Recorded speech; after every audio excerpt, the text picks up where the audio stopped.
दर्शकबिन नमस्कार। यति बेला म चुनावी माहौलको चुनावी मतगणना अनुसारको रिपोर्टिङ गर्ने क्रममा छु। यति बेला सम्म राष्ट्रिय स्वतन्त्र पार्टीले 76 ठाउँमा आफ्नो विजय सुरुवात गरेको छ भने अग्रता 46 ठाउँमा रहेको छ। त्यस्तै गरी नेपाली काङ्ग्रेसले 11 ठाउँमा विजय गरेको छ भने 7 ठाउँमा अग्रता कायम गरेको छ।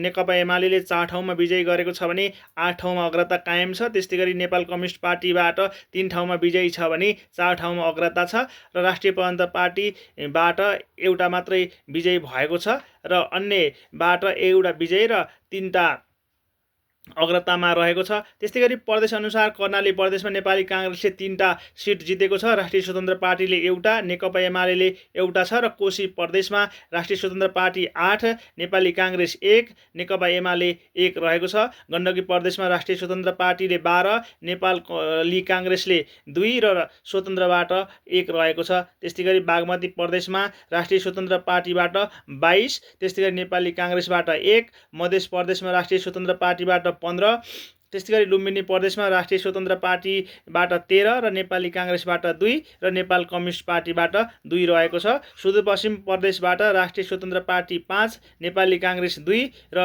नेकपा एमालेबाट 1 रहेको छ।